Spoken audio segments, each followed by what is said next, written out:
main line replacement, and it's thousands of dollars. And Craig and I were talking, and if I was listening to that sin package, it sounds something like this: church, we need to take up a collection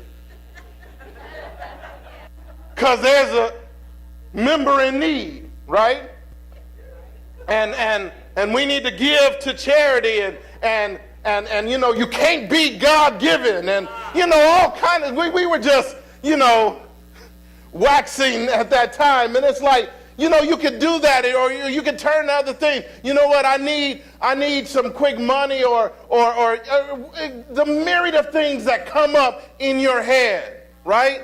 To take away the pain, to take away the trouble, to take away the problem. But what God is telling us through how we read Hebrews is that when troubles come, and they will come, when whatever suffering and calamity and problem and issue and everything that brings you stress and anxiety in your life, whenever it comes,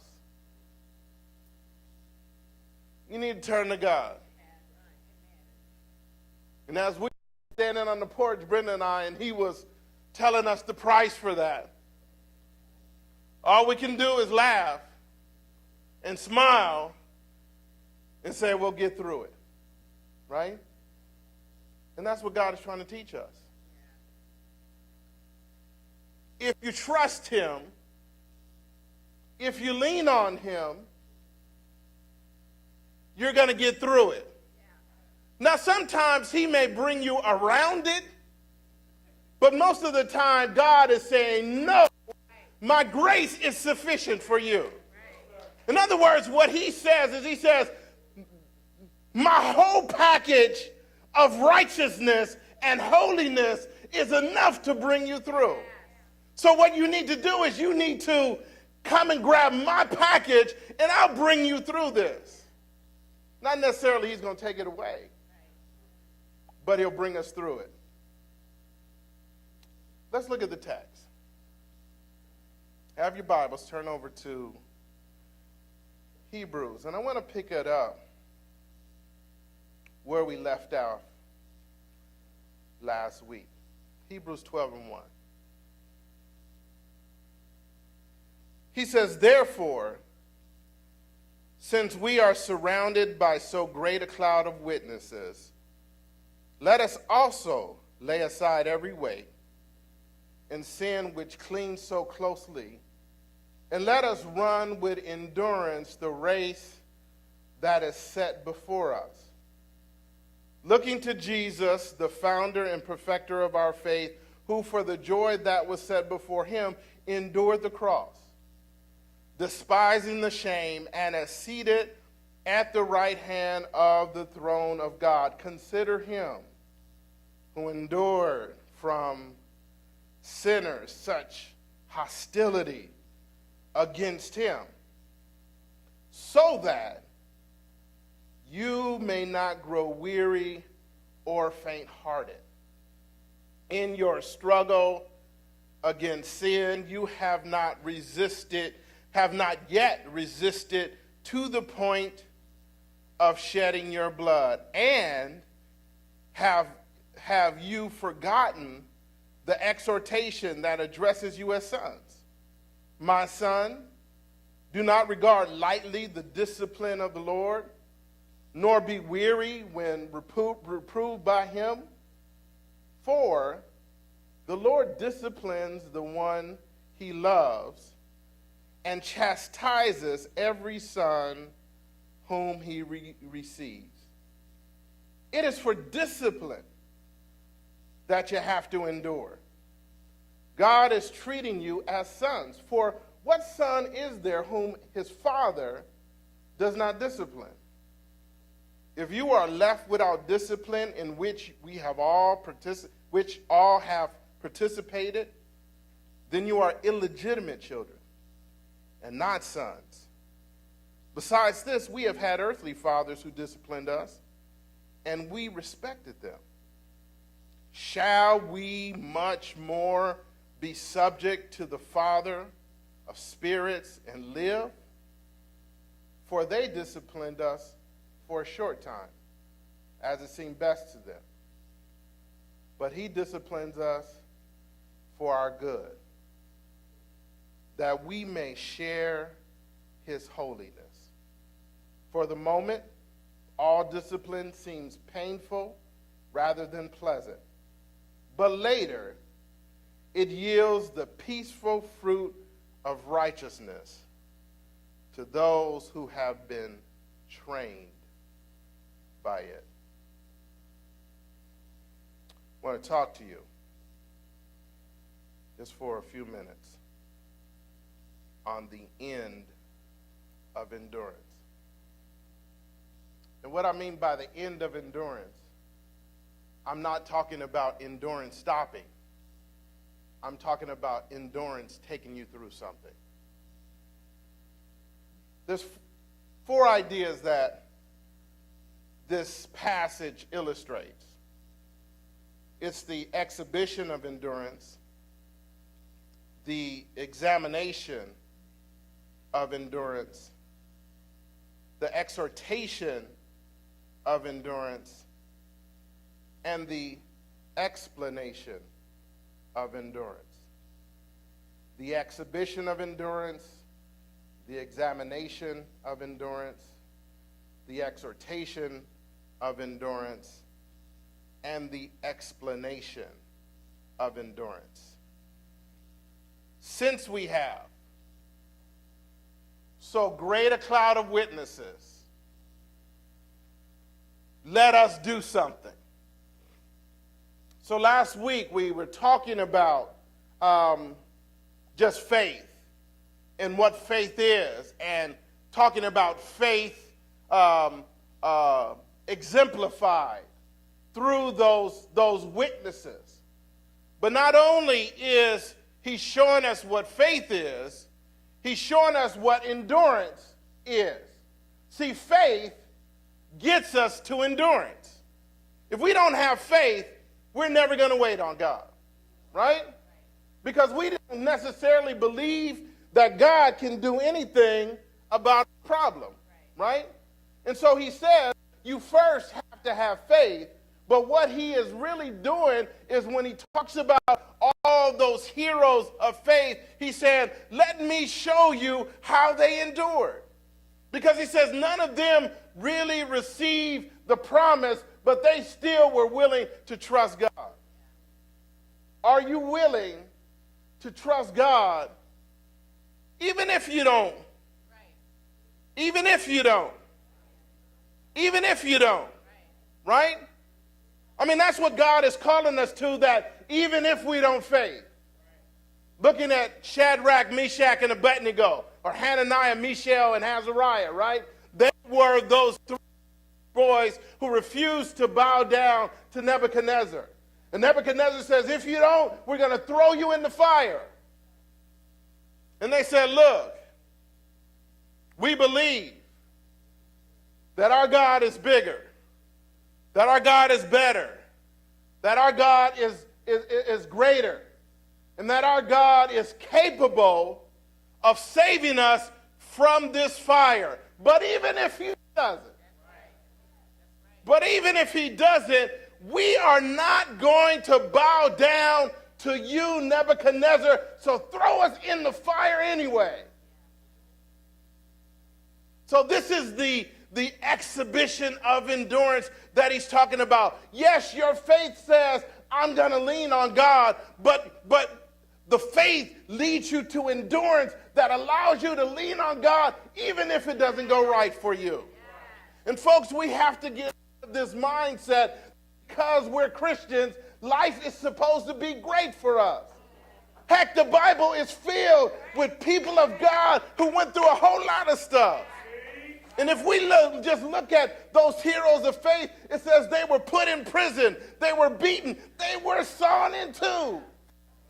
But yet they fit in, or that's not right, but it sounds good anyway. Still believed in God.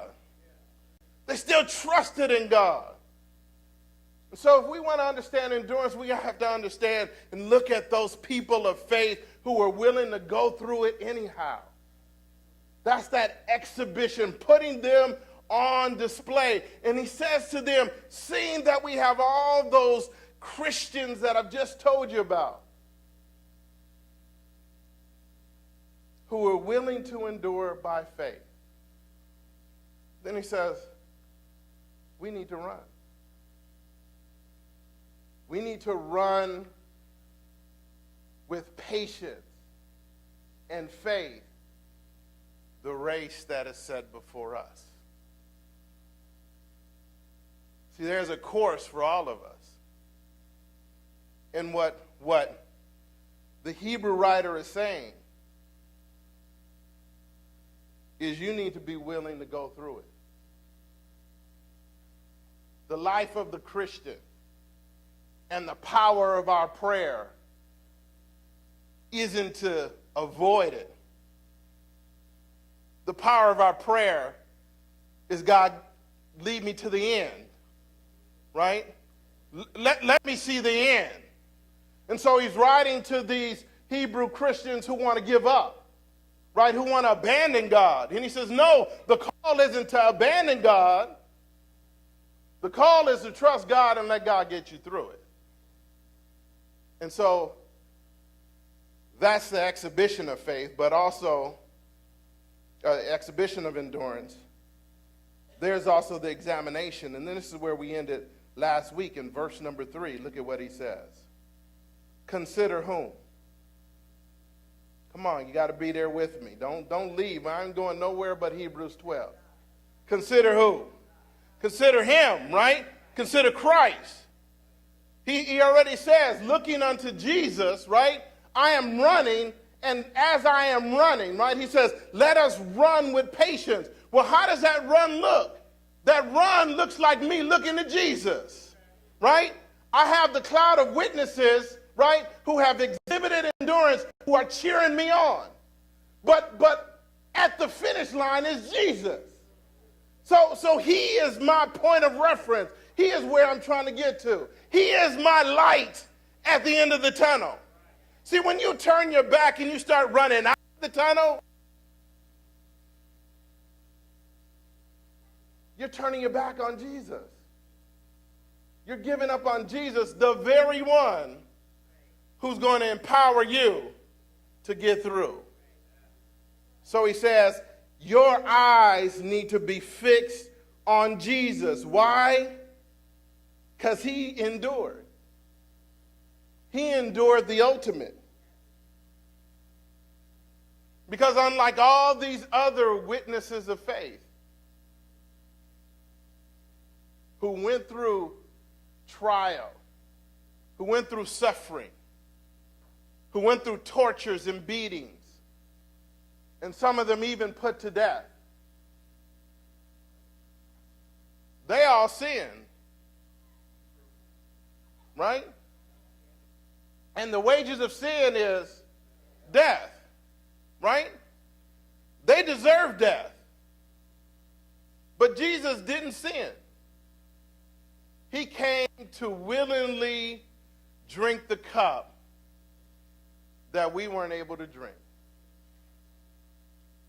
And that's not just the cup of death. That's the cup of God's wrath because of our sin. Because we didn't have payment enough to pay it. Jesus came and said, I'll pay it. I'll go through. And so he talks to these Hebrew Christians. And he says to them, he's the one who you need to examine. Look at him. Consider him. Look closely. Look intently. We talked about this last week. The idea of intense examination, intense inspection. Inspect his life, and not just inspect his life, emulate his life. He's the one, look at this, who endured from sinners such hostility against him. He says, do this so that you don't grow weary or faint-hearted, so that you don't give up. Jesus is our light at the end of the tunnel. You can't go back. God is calling you to move forward. And that's what the Hebrew writer is saying here. He says, seeing that we have these witnesses who are there cheering us on and telling us to endure, fix our eyes on Jesus and run the race. That's the exhortation there, right? That's the command. Let us run together the race that is set before us. So look at what he says. You do this so that you don't grow weary or faint-hearted. But then he throws this in. In your struggle against sin, you have not resisted to the point of shedding blood.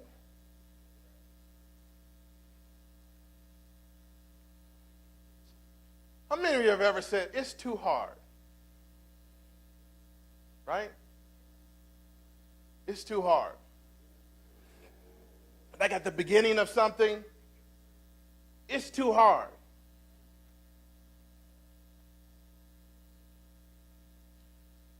Because you're looking at the possibility of your ability, right?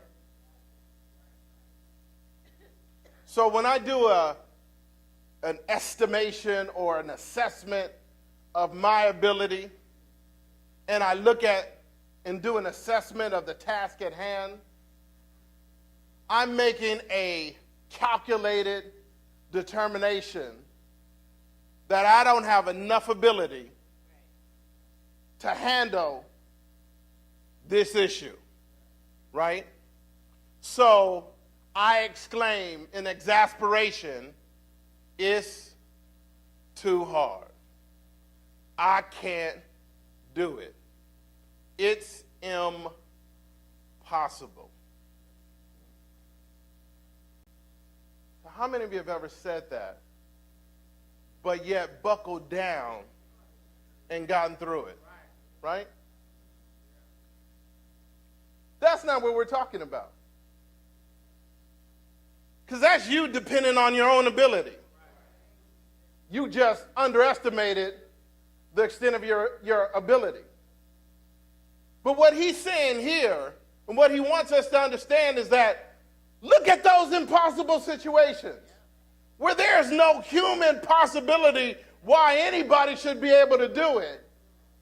And then trust God to bring you through, right? That's the type of endurance that he's talking about, right? So when he talks about the examination of endurance, here he says, I don't want you to grow weary. He says, I want you to resist to the point of shedding blood, right? None of us probably have put that much effort in, right? So we haven't even exerted to the point of human capability, right? Some people have done that. Some people have exerted themselves so much and to such an extent, they've just dropped dead. That's putting skin in the game. Real skin. But what he says is, you haven't even struggled this much and you want to give up.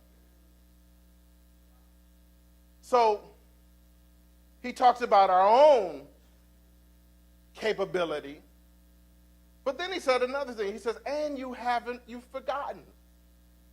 You've forgotten the exhortation that says, the exhortation that says, my sons, do not regard lightly the discipline of the Lord, nor be weary when reproved by him. For the Lord disciplines the one he loves and chastises every son whom he receives. What you're going through, whatever suffering you have, God is allowing you to go through it because he loves you.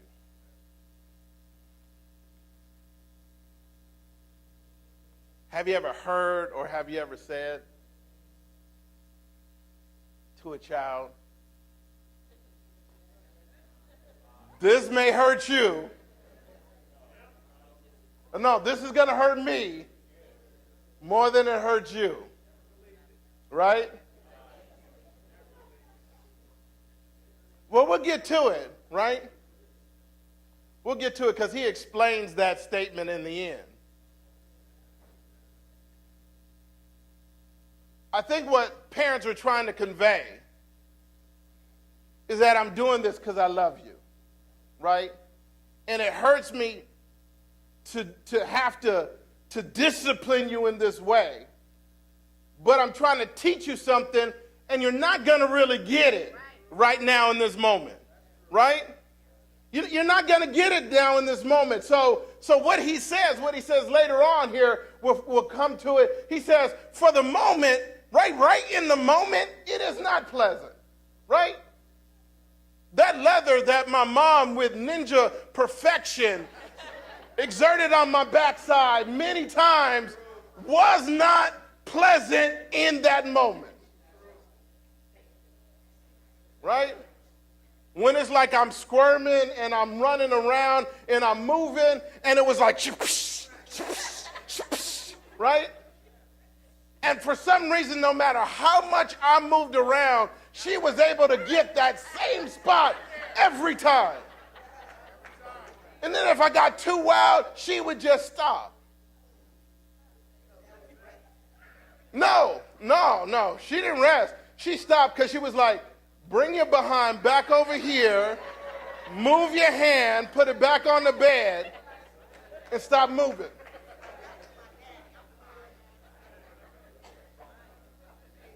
Now, I'd much rather get it from my dad. Because my dad was like 1, 2, 3, boom, you're gone, right? Now, my mom was like, and then she stop and wait, and then keep going, and then in the middle of it, she is talking to you. Like, why you have to talk to me and still beat my backside?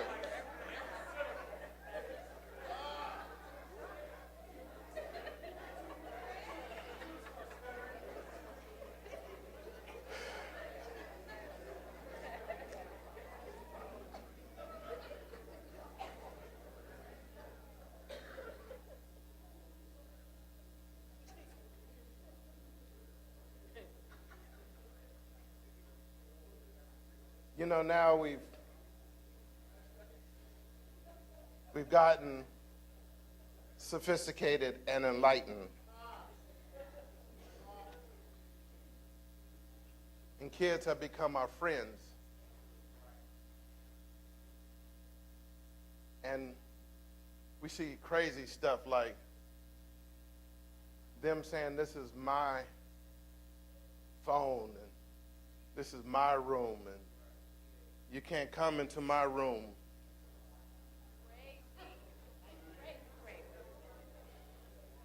And you need to knock before you come in. And parents banging on their kids' door talking about let me in. God blessed me with an 11.5 triple E, right? My kids ever deemed to somehow block the door, because they don't have locks on their door, they ever deemed to lock the door on me? Well, I got a big old foot.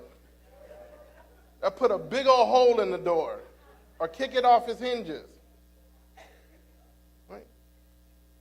We've forgotten. We've forgotten the idea of discipline, right? Now, I know people are like, oh, you can't hit kids and you can't do that. I'm not trying to hurt them. He says God is treating you as children because he's trying to get you somewhere, right? You're going through this, and we see the idea of discipline. That word there carries the connotation of training you, right? God is trying to train you to get you from one state to the other. So he says the reason why you need to endure is because you need discipline.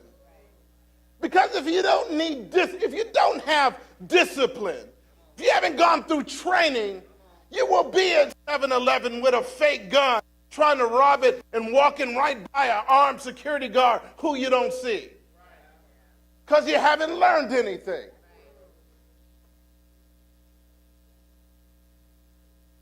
So he's like, look, you need to understand that God disciplines you. He allows you to go through this because it says discipline. It talks about the idea of training. There's something that we need to learn. Yes. And that's why I started before. There's something you need to learn.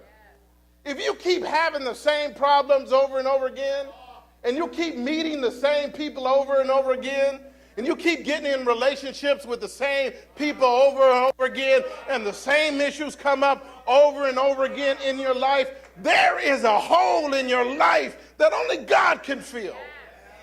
And God is trying to teach you and to train you. Stop running to other things. Run to me. That's what's going on there.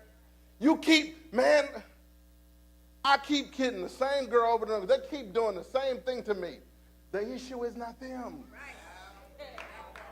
The issue is you. And instead of running to other people or other things, other substances, other experiences, other than God, the Hebrew writer says, endure the struggle that God is allowing you to go through, all while you are faithing in God. So that is the exhortation of endurance. He says, look, we all have fathers, right? You respected them. I didn't like it.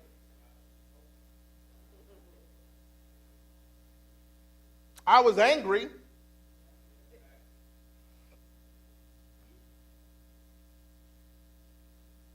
Sometimes you plotted revenge, right? Well, when I get older, or, I'm going to move out and I'm going to prove it to them, right? And I remember the day I went to, it was the proudest moment in my life, right? I told my parents, I said, I'm thinking about moving out. My father kind of smirked and said, oh, okay. Then I got my little money together and went and got a little hovel in West LA, a bachelor. Then I went to Wertz Brothers on Santa Monica. I still remember this. Got a Roseanne Barr sofa for $100, sofa bed. Then I went to, I think Wertz had a package. You can get, a bed and a nightstand for like $150, and you can imagine how it slept, for $150. It was like Brenda used to call it a Fred Flintstone, because I still had it when we got married. She was like, first thing we got to do is we got to get a new bed, right? She said, this Fred Flintstone bed, and it was a full size, but we were in love, right? So it was like, hey, whatever. But that was it. And I can remember going to my dad and I said, you know what? On Saturday, can I borrow your truck? He said, borrow my truck for what? I said, well, I told you I'm moving out. I went and got a place.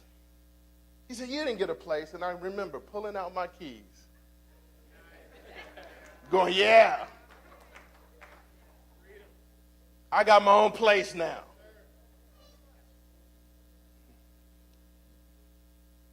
But when the semester was over, I moved right back. Can I borrow your truck to move back home, right? So that was my first time out. Next semester I moved out, and I think that was for good. But we've all had fathers who have disciplined us. We still respected them. No matter how many times my mom got me and my dad got me, to this day, I respect them. I respect them for loving me enough to beat the crazy out of me and to beat some sense into me.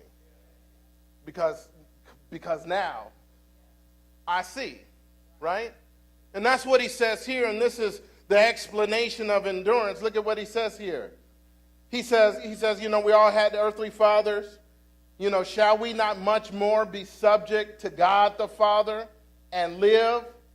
For it says they disciplined us for a short time as it seemed best to them, right? Parents are just trying to do their best. But look at what God says, but he disciplines us for our good. You have to see that.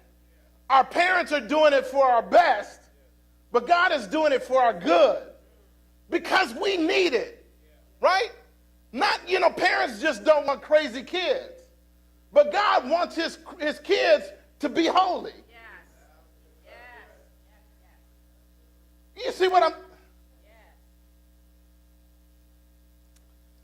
Parents don't want their kids to do something that makes them look bad, right?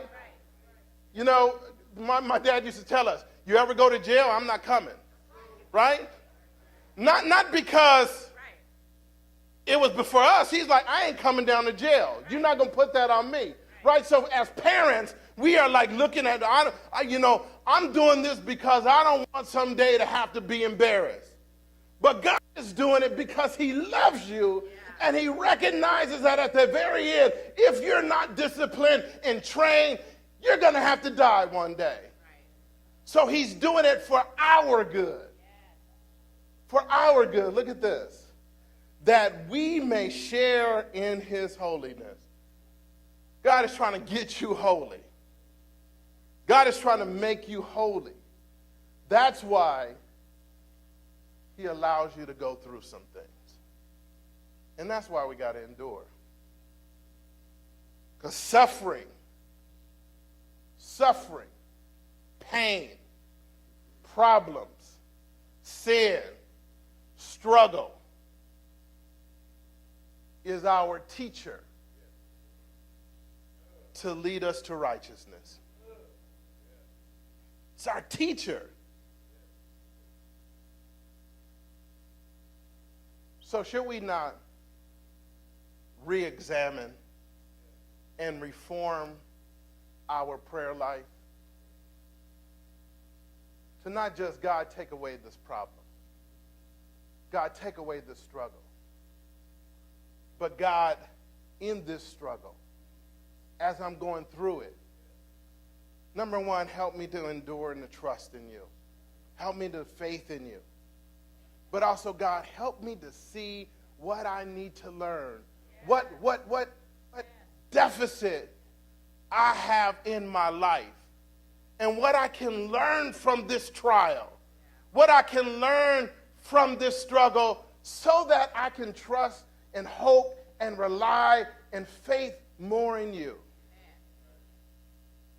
Because look at what the end is. And this is why I titled this. Look at what the end is. Verse number 11. For the moment, all discipline seems painful rather than pleasant. That's what we were talking about before. But look at this. But later, it yields the peaceful fruit of righteousness to those who have been trained by it. What's the it? It's the struggle. It's the discipline. We need to be willing. We need to be willing to go through it so that we get to the end of it. And the purpose and the goal of the end of this discipline is for us to be able to be righteous and see the fruits of our righteousness. So he says to these Hebrew Christians, don't give up on God. Craig's going to do a great job next week just looking at that final exhortation, right? That final exhortation. I'm not going to bleed over it, but don't miss it. Don't miss it. Because what he finally says to them makes so much sense. God wants you to get to the end. He doesn't want you to give up. And he gives this invitation to you. He says, come, all you who are weary. You heard me say this over and over again. Hopefully it makes sense to you this Sunday, or more sense than maybe it has. All you who are weary and are heavy laden, right? Who are burdened, who are going through some things. He says, come to me. That idea of come to me is what he says in 12. Consider Jesus, 12:3. Come to me. And what is his promise? I will give you rest. I'll give you rest. Take my yoke upon you and learn of me, for I'm meek and lowly in heart, and you will find rest to your soul. For my yoke is easy. You rest for yourself. For my yoke is easy, and my burden is light. Take on Jesus. Trust God. Believe in him. Trust in him. Surrender to him. And you'll find rest. Not necessarily relief, but in the end, there'll be that fruit of righteousness that you'll be able to bear because you've been trained by the struggle that you've gone through because you believe in God. Consider that now as you stand and sing. Carry you through. He will carry